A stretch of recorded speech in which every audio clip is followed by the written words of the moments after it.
Hello, this is section 7.2 confidence intervals for the mean when the sigma is not known. Okay, so sigma is unknown.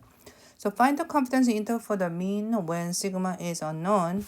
So most of the time sigma is unknown, so it is estimated by the sample standard deviation, which is S, when S is be used, especially when the sample size is small. Critical value greater than the values of the G sub alpha over 2 are used in the confidence interval in order to keep the intervals at any given level. But these values are taken from the student's t distribution, so most often called the t distributions. The t distribution is assumption required to be the t distribution, so has to be the random sample, and the population from the which samples are selected must be normally or approximately distributed, with the sample size must be 30 or more. And then also the property of the t distribution.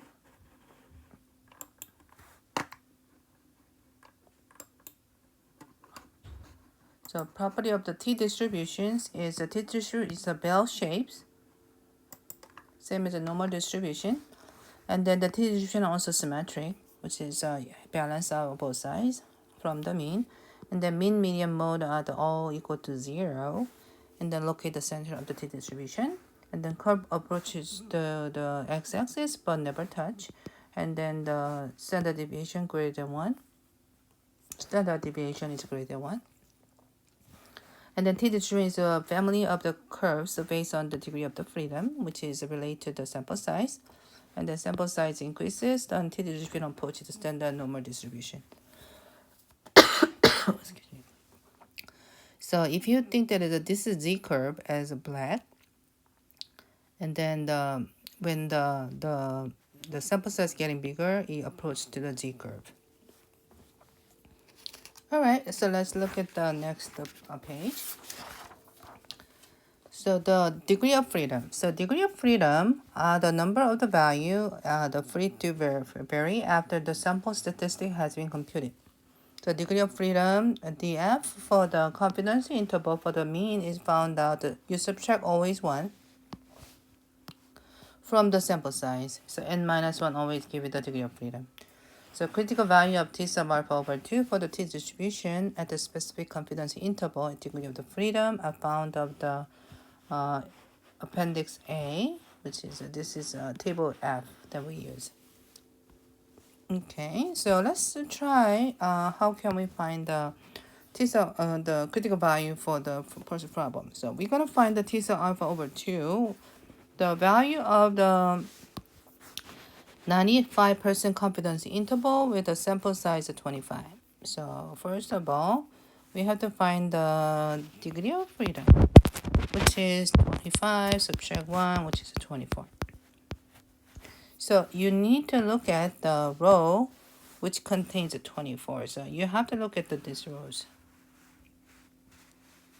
Okay, and then from that row, you have to actually use the 95% confidence interval. So 95% is actually right here, and then go down it, and then you'll see the intersection. So intersection is actually this number, right?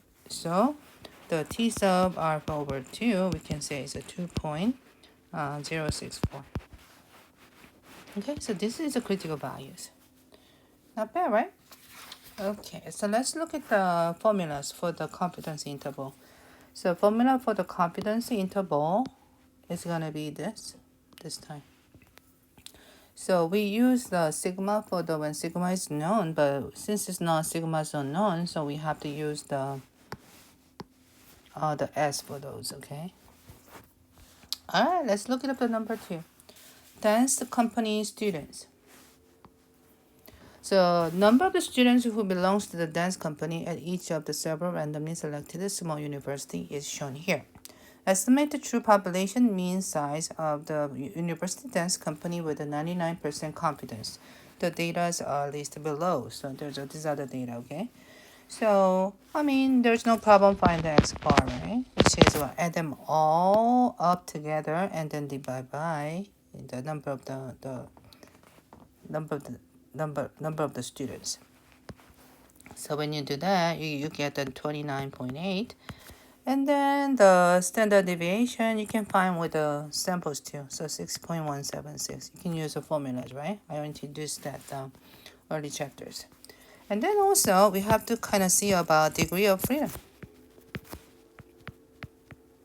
So degree of freedom is n minus 1, which is 19 students subtract 1 becomes 18.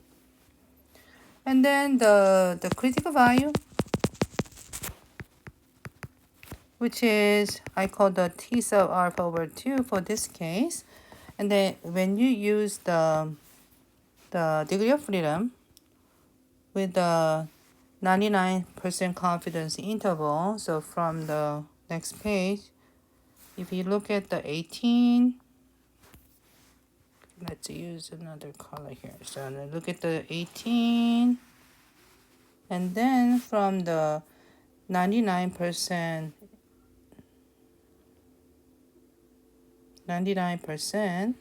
which is intersection 2.878, okay? So this becomes 2.878. All right, we're ready to find the confidence. So x bar minus t sub alpha over 2 of s over square root of n less than mu x bar plus t sub alpha over 2 of s over square root of n, which is 29.8 minus 28.78 of 6.176 over square root of 19. That's the mu of 29.8. You just need to write the number that you know, right? And then simplify, I got 29.8, subtract 4.08, which is 29.8 plus 4.08.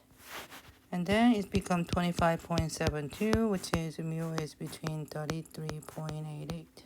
All right, so that's the number. Okay, so let's look at the next problem. So next problem, hospital noise level. For a random sample of the 24 operating rooms taken in a hospital study, the mean noise level was 41.6 decibels, and the standard deviation was 7.5. Find the 95% confidence intervals of the true mean of the noise level in the operating room. So bar is given as 41.6. S is already given as 7.5. And then degree of freedom, which is there is the 24 operating rooms, subtract 1, which is 23. And then there is a 95% confidence interval. So the critical value, which is a t sub alpha over 2 with a 23 and then 95 confidence interval, it gives us a 2.069.